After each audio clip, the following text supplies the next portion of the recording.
We are taught to admire loyalty. We see it as a cornerstone of character, a shining virtue in a world that often feels transient and transactional.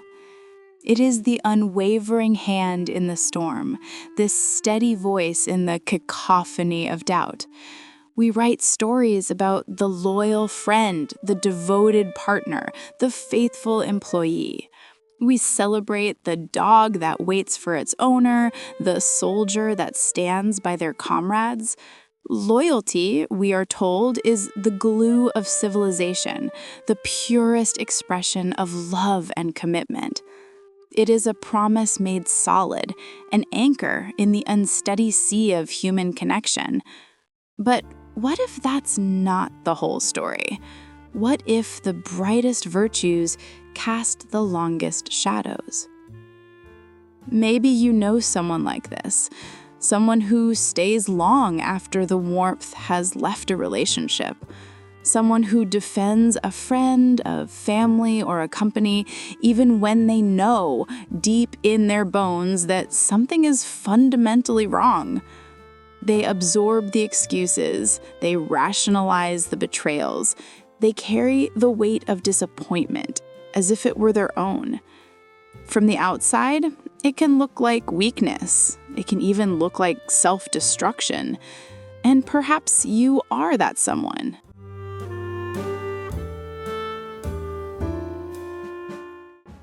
You feel the pull of that profound, almost gravitational commitment, and you also feel the quiet, corrosive cost of it. It's easy to dismiss this as simply being too nice, or to label it as a lack of boundaries. But that is a surface-level diagnosis for a condition that runs much, much deeper. Beneath the surface of this unwavering allegiance, there is an entire complex psychology at play.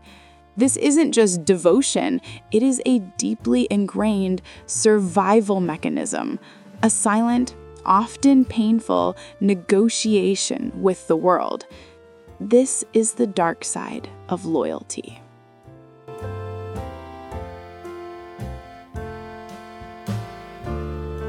To understand this, we must first understand that loyalty, in its purest form, is not just a choice, it is a need. It is born from one of the most fundamental drivers of human behavior, the need to belong. From our earliest moments, our survival depends on attachment. We learn that connection equals safety. A baby cries, a parent responds. A bond is formed. This call and response is the first lesson in loyalty. It teaches us that our well-being is intrinsically linked to the reliability of another. This is the bedrock of what psychologists call attachment theory, the idea that our early bonds with caregivers create a blueprint for all our future relationships. For some, this blueprint is drawn on a foundation of security and trust. They learn that they can venture out into the world because there is always a safe harbor to return to. Their loyalty is a choice, given freely from a place of wholeness. But for many others, that foundation is fractured. If a caregiver's love was inconsistent, conditional, or absent, the lesson learned is entirely different. The lesson becomes, I must work tirelessly to maintain this connection because its loss is annihilation. The world feels unpredictable, and so allegiance becomes less of a heartfelt choice and more of a desperate strategy. This is the birth of what is often called an anxious attachment style. The internal monologue becomes a constant hum of quiet questions. Am I doing enough? Are they happy with me? What if they leave? And so loyalty becomes a form of emotional labor. It is the silent, unpaid work of managing another person's emotions to ensure your own safety. It's the act of swallowing your own needs to avoid rocking the boat. It's the habit of saying, it's okay, when it is profoundly not okay. It's the heavy blanket of responsibility you pull over yourself, believing that if you are just loyal enough, just steadfast enough, just enough, the connection will finally feel secure. You become the keeper of secrets, the absorber of moods, the tireless defender of someone who may not deserve your defense. This isn't a conscious decision. It is an echo. It is the muscle memory of a heart that learned long ago that its worth was measured by its utility to others.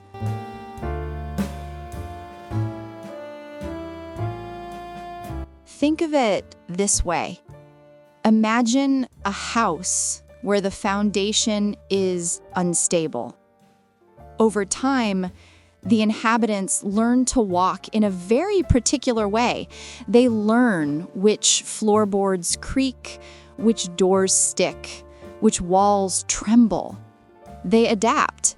They become experts in navigating the instability. They might even become fiercely protective of the house because it is the only home they have ever known. To an outsider, their behavior seems strange. Why not just leave? Why not fix the foundation? But to the person inside, leaving feels like a catastrophic impossibility. Their entire sense of self is built around the skill of living in a broken house.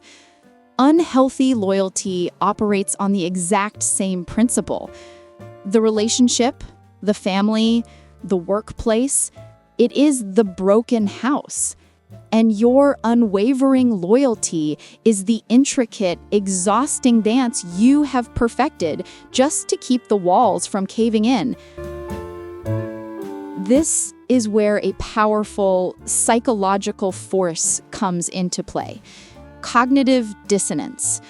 This is the profound mental discomfort we feel when we hold two conflicting beliefs at the same time, or when our actions contradict our beliefs. For the fiercely loyal person, the dissonance is a constant low-grade hum beneath the surface of their lives. The belief is, I am a loyal person, and the person I am loyal to is good and worthy of my loyalty. The reality might be, this person consistently hurts me, disrespects me, or takes advantage of me. The gap between that belief and that reality is excruciating. To resolve it, the mind must perform an extraordinary act of psychological acrobatics. It is easier to change how you feel about the mistreatment than it is to change your core identity as a loyal person. And so the mind begins to reframe reality. The abuse becomes a sign of their passion. The neglect becomes them just being busy. The betrayal becomes a moment of weakness that you, in your strength, must forgive. Each act of rationalization is like adding another brace to the crumbling walls of the house. You're not just forgiving them, you are desperately trying to protect your own mind from the shattering pain of admitting the truth. The truth that your investment, your time, your love, your very identity was placed in the wrong hands. This is amplified by something economists call the sunk cost fallacy. The idea is simple. The more you invest in something, the harder it becomes to abandon it, even when it's clear that abandonment is the most rational choice. We've all felt this in small ways. Finishing a terrible movie because you've already watched the first hour, eating a meal you don't enjoy because you've paid for it. But when the investment is not money or time, but your own heart, your own soul, the fallacy becomes a psychological trap. Years of devotion, countless sacrifices, An entire future imagined and built around this one person, this one institution. To walk away feels like admitting that all of it was a waste. It feels like a personal failure. And so you double down. You invest more. You try harder. You become more loyal, believing that your sheer force of will can retroactively justify the cost. You think, if I just give a little more, it will all pay off. The person I know they can be will finally emerge. But you are not investing in a future. You are paying off a debt to the past, a debt that can never truly be settled. This is the quiet tragedy of the sunk cost fallacy in human connection.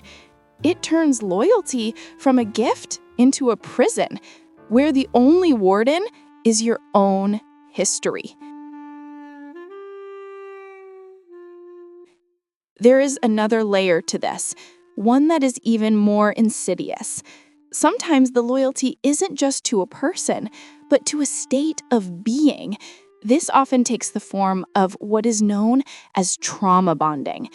A trauma bond is a powerful, addictive connection that forms in the crucible of intense, cyclical emotional experience. It follows a predictable and devastating pattern. A period of calm, followed by a buildup of tension, an explosion of abuse, be it emotional or otherwise, and then a period of reconciliation and remorse from the abuser. It is in this reconciliation phase, the honeymoon phase, that the bond is forged. The abuser is filled with promises. They are loving, they are apologetic. They are the person you first fell in love with. This intermittent reinforcement, this chaotic swing between pain and relief creates an incredibly powerful biochemical bond. Your brain is flooded with dopamine and oxytocin during the good times, creating a feeling of euphoria and deep connection. You become addicted, not to the person, but to the cycle itself. You endure the pain because you know the relief is coming. Loyalty in a trauma bond is not loyalty to the individual. It is loyalty to the hope of the good moments. You are not defending the person who hurts you. You are defending the person who comforts you after the hurt is inflicted. It is a profoundly disorienting experience, a form of psychological Stockholm syndrome, where the lines between love and fear and between protector and perpetrator become hopelessly blurred. You believe your loyalty can somehow excise the bad and preserve the good, without realizing that in this dynamic, the two are fundamentally inseparable. The poison and the antidote are coming from the same bottle. And so, what does this feel like on a Tuesday afternoon? What does it feel like in the quiet moments of an ordinary day?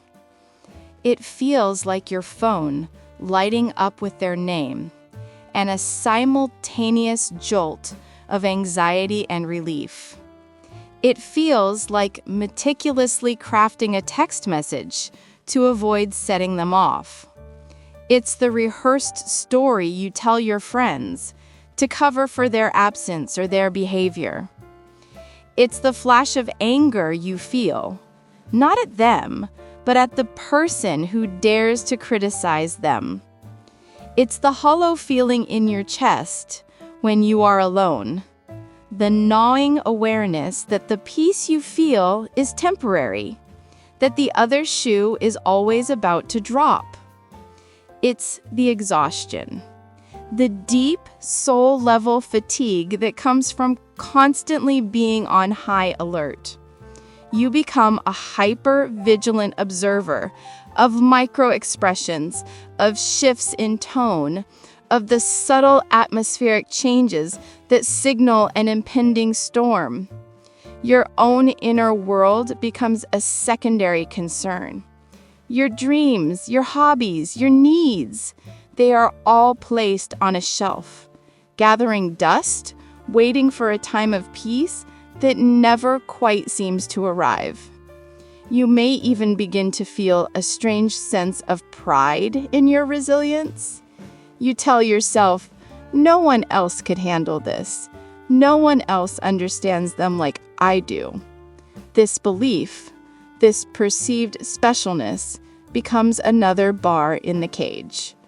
It reframes your suffering as a unique strength, your pain as a badge of honor.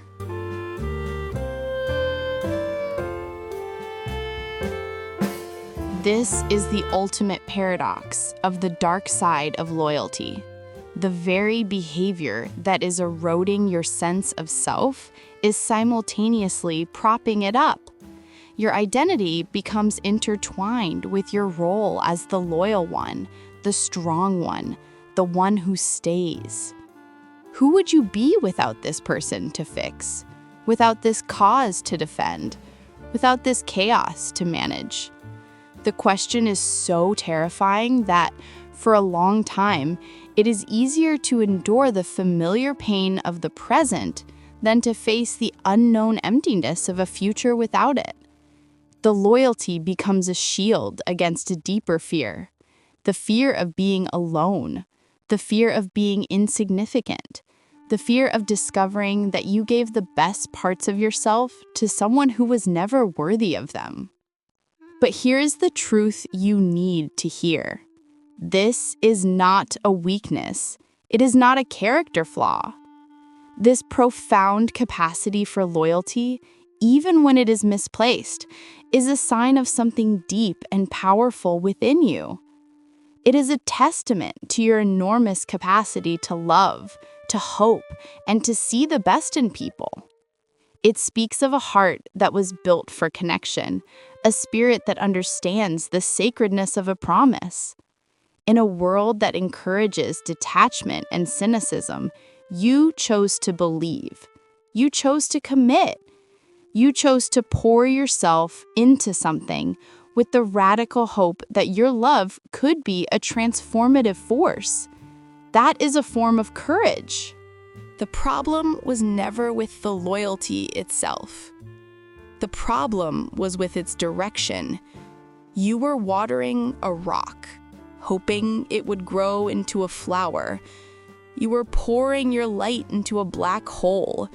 Your gift was not the problem. The recipient was. And the redirection of this powerful gift is the most important journey you will ever take. It begins with the quiet, terrifying, and liberating act of turning that immense loyalty inward. It means starting to listen to the whisper you've been ignoring for so long. The whisper that says, "This hurts." The whisper that says, "I am not happy." The whisper that says, "I deserve more." It means treating your own feelings with the same fierce defense you have offered to others. It means making your own peace the non-negotiable term. This is not an act of selfishness. It is an act of profound self-preservation. You cannot pour from an empty cup, and for too long, you have been giving away every last drop. The process is not a sudden, dramatic event. It is a slow, quiet turning. It is the decision one day not to answer the frantic call. It is the choice to spend a Saturday morning doing something for yourself, without guilt. It is the moment you stop making excuses for them, first to others, and then, most importantly, to yourself. It is the practice of setting a small boundary and holding it, and then another and another. Each one feels like a small earthquake, But with each one, you realize that the world does not end. In fact, your world begins. You will have to mourn. You will have to grieve the future you thought you would have. You will have to grieve the person you thought they were, or the person you hoped they would become. You will have to face the sunk cost, not as a waste, but as a lesson. A painful, expensive, but ultimately invaluable lesson about your own worth. The cost was the price of your own liberation. And in the space that is left behind, something new can begin to grow. A loyalty that is not born of fear, but of authentic connection. A commitment that is not a cage, but a conscious, joyful choice. You learn that true strength is not found in how much you can endure, but in what you are willing to release. You discover that the quiet hum of a peaceful room is a more beautiful sound than the dramatic symphony of chaos and reconciliation. Your capacity for deep loyalty was never the flaw. It was, and it remains, your superpower. You simply had it pointed at the wrong target. The world will tell you to be more guarded, more cynical. It will try to convince you that your softness is a liability. Do not let it. The goal is not to close your heart, but to become a wiser steward of its gifts. It is to learn that the most important promise you will ever make is the one you make to yourself, to honor your own truth, to protect your own peace, and to offer your incredible loyalty only to those who have proven they understand its sacred worth.